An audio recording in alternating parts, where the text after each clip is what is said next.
So, Summer Game Fest happened, and it was something.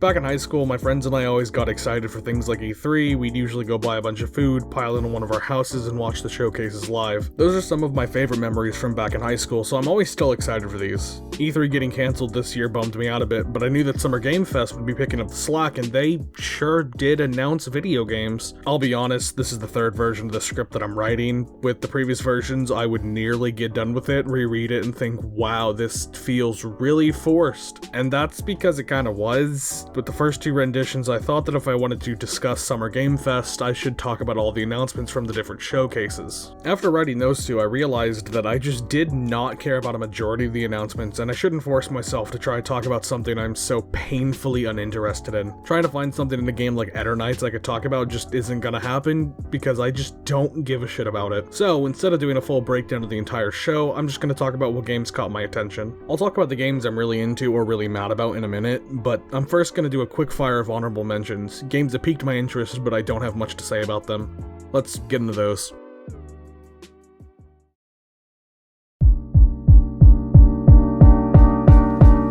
Spider-Man PS4 is getting a remaster and a PC port. I played Spider-Man PS4 for like 8 hours, and while I liked the mechanics, the story didn't really grab me, so I dropped it. It's kinda weird that a 4-year-old game is getting a remaster, but I'm glad it's getting ported to PC.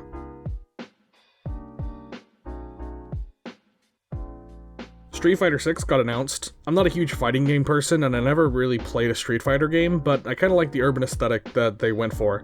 The graffiti motifs and the music are nice touches. Most likely I'm not gonna play this, but it looks cool.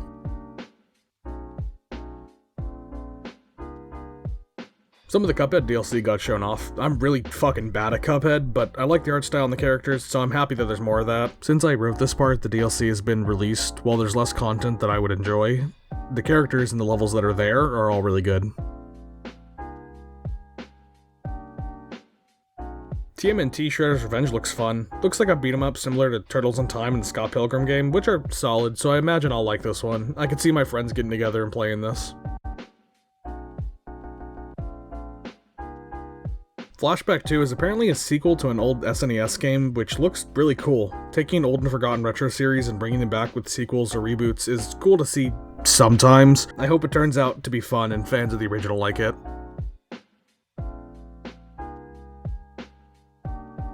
There were a lot of survival horror games set in space announced during Summer Game Fest. I'm not really into the genre, but Routine had a few things that made it stand out. The analog horror aesthetic, the robot's design, and the soundtrack being done by Meg Gordon had me interested. I'll be keeping an eye out for this game when it releases. Metal Hellsinger looks like a pretty fun FPS, but what really hooked me was the soundtrack. Seeing Serge Tanakian from System of a Down was on it immediately sold me, but this OST is stacked with members from bands like Ginger, Lamb of God, Trivium, and Arch Enemy contributing to it. Even if I don't pick up this game, I'm definitely listening to this OST.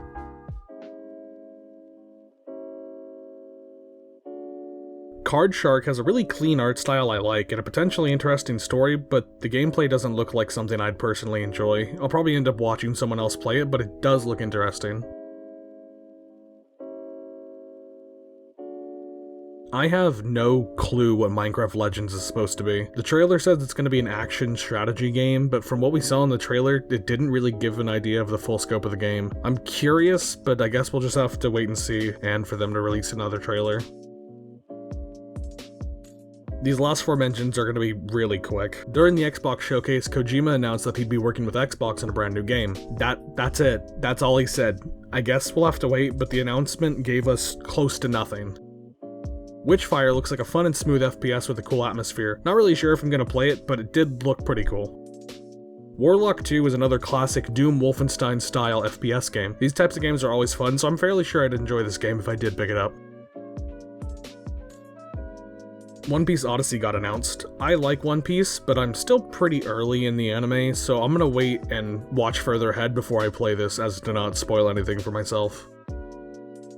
Alright, those were the honorable mentions. Some pretty solid entries got shown off, but let's get into the stuff that I'm really excited about.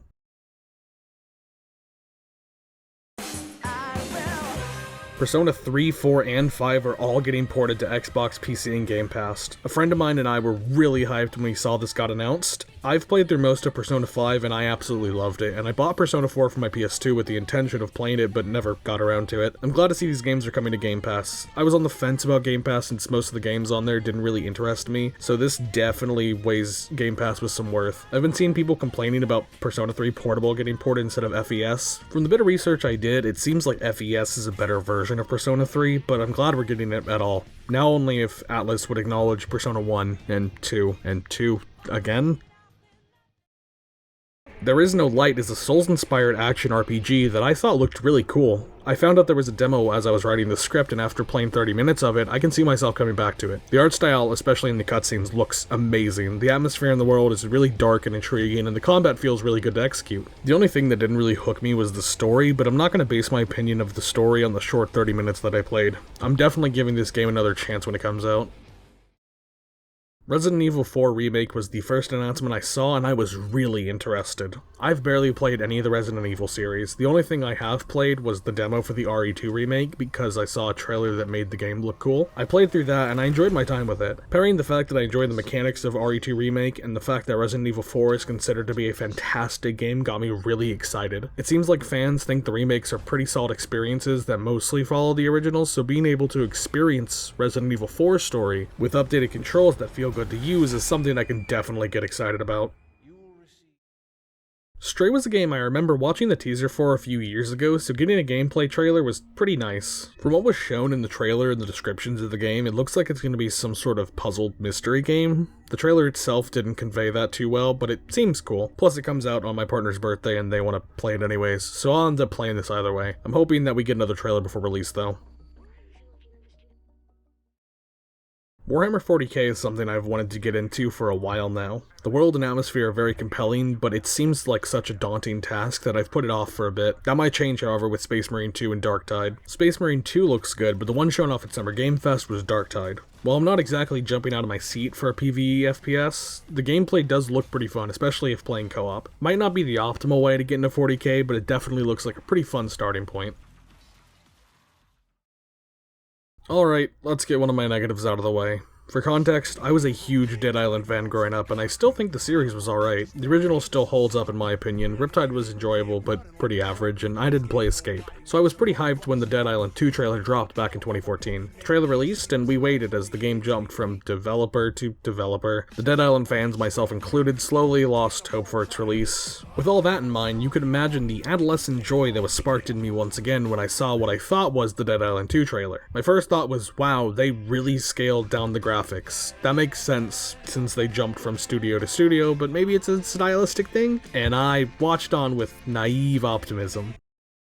That was crushed about 36 seconds in once the goat appeared on screen. While I was watching it live, I was so fucking mad. Now it's pretty funny, but I'm still a little mad about being fucking trolled by Coffee Stain. I am not gonna play Goat Sim 3, let's move on.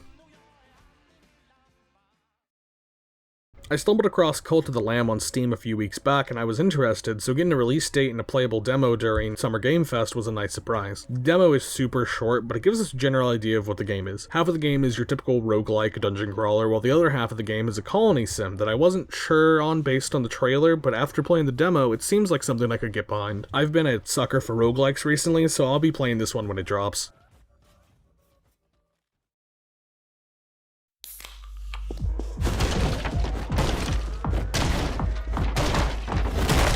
Angerfoot is a fast-paced FPS where you traverse levels kicking down doors and taking out enemies to a hard bass soundtrack that makes me feel like I should be playing this like a rhythm game. I played the demo for this and holy shit, it was so much fun. Kicking down doors to find a room full of enemies, using my pistol ammo to take out all the guys except for one, and throwing my empty pistol at the last guy to grab his gun for the next room is a really fun gameplay loop. On top of all that, the art style is very grimy and stylized, and the hard bass soundtrack makes this game an intense yet fun experience. As of now, it's slated to release sometime in 2023, but I'll be waiting with excitement for this to come out. Strategy games aren't a genre I've really delved into. The only one I've played consistently is the original StarCraft, but Ratten Reich looks interesting and it's almost exclusively because of one mechanic. Quick description, Ratten Reich is a World War II themed RTS that takes place in a world of anthropomorphized animals. It looks solid, but what hooked me was a mechanic that I've always thought would be really fun in strategy games. Possessing a unit to fight in the battle in an FPS style. I don't know how many other games have done this, but it seems like such an easy and fun idea. Seeing this mechanic in the game has me very interested. Being able to send out a battalion and then fight alongside them sounds really fun. Despite the feast on furries, the game's Kickstarter got fully funded, so I'm definitely looking out for this one when it releases. Context about me for this next part. I didn't play a lot of games as a kid. I played the games my dad bought like Guitar Hero and Need for Speed, and I had a few of my own like Lego Batman and Sonic Heroes, but I didn't really get into gaming until I got an Xbox 360 and a copy of Fallout 3 when I turned 11. Fallout 3 was my first real experience with gaming, and since then, Fallout has always held a special place in my heart. Fallout 3 and 4 are great games, even if they're a bit scuffed, and I've probably sunk 400 plus hours into Fallout New Vegas. It's a heavy contender for my favorite game ever. Fallout has had a massive impact on me as a person, so you can imagine what I went through during the Fallout 76 saga. It was rough to say the least, but I've grown to be more tolerant of it since its launch. I still haven't really played 76, and I'm not sure if I ever will, but when they announced the new DLC was going back to the Pitt, I was concerned. I didn't play any of the Fallout 3 DLCs, but from what I could gather, people seem to think the Pitt was solid. With what I know about the original DLC, it sounds interesting conceptually, so I was kind of worried about 76 going back to somewhere the series is already covered. After watching this gameplay trailer for the Pitt, what do I think? It looks okay. From what we saw in the trailer, it looks pretty average, nothing groundbreaking, but nothing bad. Not gonna play it, so we'll see what the community says about it when it releases. I used to be a fan of Rick and Morty when it first released, but as time has gone by, I find myself less interested in its sense of humor. It's the same reason why, despite how the game looks, I still haven't played Trover Saves the Universe. I felt the same hesitancy watching the trailer for High on Life, but the game seems like it's not relying on that kind of humor as much. It seems to be taking itself more seriously, and that paired with the great style and atmosphere makes me want to give this game a try. I'm not super hyped for it, but I am excited to see how it might pan out. What the fuck is Scorn? No, seriously, I have no fucking clue what this game is. From what I can gather, it's a survival horror game. The trailers we have don't really give us anything to work with. The setting and style are fantastic. I love body horror and the concept of biopunk, but I don't know what this game is. I'm confused, but interested, and I'm hoping this doesn't fall down the path of a game like Agony. Fuck, remember Agony? I'm not gonna get into that. Industria received a console port to the Series X and PS5, but this announcement was the first time I had ever even heard of the game. I've seen some people compare this to Half-Life, and I agree wholeheartedly. This game looks and feels like a Half-Life style game with a modern polish that I really like. The atmosphere of the game looks amazing, the enemies are all interestingly designed, and the clunky looking yet effective gunplay looks like something that I would personally really love. It's really unfortunate that the game isn't coming to PS4, but once I get a PS5 or a new PC, I'm definitely checking this one out. Okay, let's just get it fucking over with and talk about Starfield. As I said earlier, I'm a massive Fallout fan and in turn a big Bethesda fan. Bethesda has some incredible titles under their belt, and when it was leaked that Bethesda had the copyright for a new IP called Starfield years ago, it was one of the most hype moments of my life at the time. Since then, we've seen Bethesda fall from grace, and when Starfield was officially teased, I was more skeptical than excited. I forgot that skepticism, however, since I was apparently excited for this new Starfield trailer. They showed the trailer and it's just No Man's Sky. That's it. That's all I got from this trailer. Bethesda just made No Man's Sky again and added fucking RPG elements. Everything about it. The guns, the planets, the base building, the space combat, the environments. It's all identical to No Man's Sky, and the only thing that sets it apart is that there's RPG mechanics thrown in the mix. I don't know what I was expecting from Starfield, but I was expecting something different. I guess there isn't much you can do with an open world space RPG, but fuck man, this is so underwhelming. Calling it now, I'm gonna play this game and I'm probably gonna like it. I enjoyed No Man's Sky, so adding a hopefully good RPG system into the mix will probably be fun. I guess I got kinda spoiled for space RPGs from The Outer Worlds, which was a phenomenal Bethesda-style RPG set in space made by, who would have guessed, Obsidian, the devs who managed to make a better Fallout game than the company that owns the IP. I'm holding my breath on Starfield. It could turn out to be a good game, but I feel the parallels to No Man's Sky alongside the fact that Bethesda has a really good chance of slipping up on this project is probably going to leave me feeling very underwhelmed when I inevitably do play it. Thankfully, Starfield was my last gripe for Summer Game Fest. These last 3 games I am very excited about. Neon fucking white.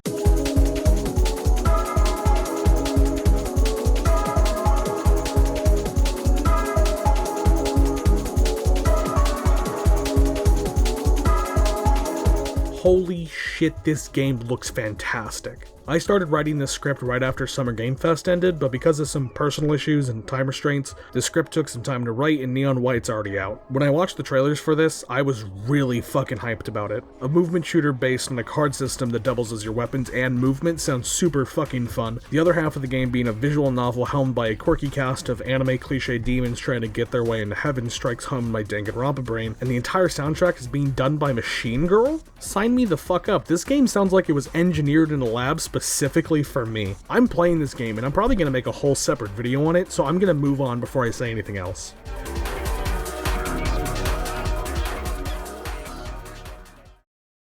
The Plucky Squire looks like a really cute game that I might really enjoy. The game looks like it has a lot of different gameplay styles, but I really like the idea of being able to switch between the 2D and 3D worlds. We don't have too much more information on it, but I think this game looks great and I can't wait to play it. Skate Story is a skating game, I think. Probably. Not much else to say on it, really. It looks like a fun skating game with an interesting story and a really nice soundtrack being done by Blood Cultures. I checked out Blood Cultures from this and I like their stuff, so I'm excited for the soundtrack and this game as a whole.